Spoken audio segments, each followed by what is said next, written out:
Amis du recyclage, bonsoir. C'est plus fort que moi, j'ai déjà du matos, je sais plus quoi en faire ni où le stocker, mais j'ai trouvé à côté d'une poubelle une vieille imprimante scanner et c'était plus fort que moi d'en récupérer des bouts.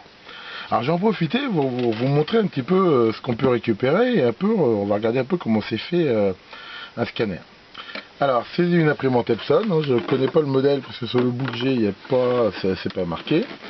Donc on voit ici la vitre et la partie visible, et ici comme on peut le voir il y a 4 vis que j'ai déjà enlevées.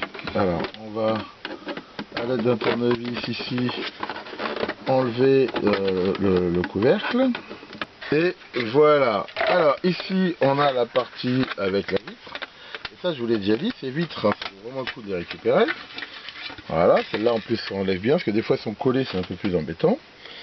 Donc c'est une vitre tout à fait normale et qui va permettre en fait de faire un sous-verre. Hein. On peut en faire à peu près tout ce qu'on veut, on peut la recouper et comme on peut le voir ici, une plaque qui permet d'avoir une sorte de marbre, hein, c'est très plat, et aussi d'avoir quelque chose de très isolant. Donc ça peut toujours servir.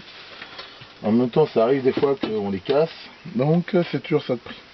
Alors là, toujours dans un souci d'économie, hein, quand on voit les premiers scanners, il y avait encore une mécanique qui était assez sympa. Souvent, il y avait 2 rails rectifiés et tout. Maintenant, il faut reconnaître qu'ils ont fait des progrès en essayant en fait, de faire le maximum de choses par soft, de correction et de réduire la mécanique et l'électronique au mieux. Donc ici, généralement, sur ces trucs-là, maintenant on retrouve celui-là. Donc là, ils ont fait très fort dans la mesure où quasiment, il n'y a même pas de système d'entraînement. C'est directement, on voit ici le moteur qui entraîne un pignon qui est moulé ici dans la crémaillère. Donc là, ils ont encore simplifié parce que jusqu'à présent, souvent, on voyait il y avait un moteur pas à pas, il y avait quand même un système de poulie. Ici, il n'y a plus rien du tout. Il y a ici ce câble plat qui alimente le système. Et ici donc le chariot qui a tout. Donc là-dessus il n'y a pas grand chose à récupérer. Et ici, alors comment ça marche? On voit qu'il y a plusieurs parties. Il y a ici la partie qui supporte le moteur. Alors comme on peut le voir, c'est un moteur pas à pas qui est ici relié normalement à la carte via ce connecteur, et qui a un système d'engrenage et de vis sans fin. Voilà, donc là on peut bien sûr récupérer le moteur. Donc voilà le moteur. Donc si on regarde bien, on voit qu'il a 4 fils, donc c'est très probablement un moteur pas à pas bipolaire. Et ce qui est plutôt bien, parce qu'en fait il a du couple, et comme je vous l'ai déjà montré dans une autre vidéo, maintenant on trouve pour vraiment très peu cher des petits modules qui permettent de les commander très facilement. Donc ça c'est déjà sympa. Et ici on peut éventuellement récupérer les engrenages qui vont sur la vis sans fin qui est ici. Mais au pire, bon, la vis on peut l'enlever, enfin après on peut adapter ça comme on veut. Donc voilà pour la partie mécanique. Comme on voit là, c'est vraiment réduit à sa plus simple expression.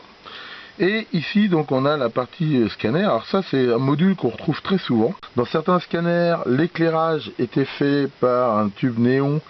Donc il y avait un convertisseur à haute tension, hein, je vous l'avais déjà montré dans une vidéo précédente. Mais de plus en plus, on a ici un système, en fait c'est des LED rouge, vert, bleu, qui permettent aussi, en les mélangeant, de faire du blanc. Et ce qui permet au scanner en fait de scanner les différentes couleurs. Alors je ne sais pas exactement comment ça marche, mais je suis quasiment sûr que ce qu'il fait, c'est que il alterne le rouge, le vert, le bleu. Et après, en mélangeant tout ça, il en réduit la couleur. Alors, quand on veut démonter ça, il y a un petit piège. Si on force, généralement, on ne peut plus le récupérer, ici, le truc lumineux, parce qu'il tient grâce, en fait, à la soudure qui est là. Donc, on va voir que l'astuce, c'est de dessouder ici les 4 points qui sont là, pour enlever, en fait, cette partie lumineuse, qu'on peut très bien récupérer pour autre chose, et après, on pourra enlever ici le circuit qui, alors des fois il est fixé par des vis, mais là on voit que c'est pareil, à l'économie, c'est quasiment des capsules de plastique qui sont fondues. Donc pour ça, allons-y, on va prendre un fer à souder. Donc ici, on va voir que c'est assez simple à faire. Voilà, on voit qu'on peut faire levier ici pour la sortir gentiment, sans trop l'abîmer.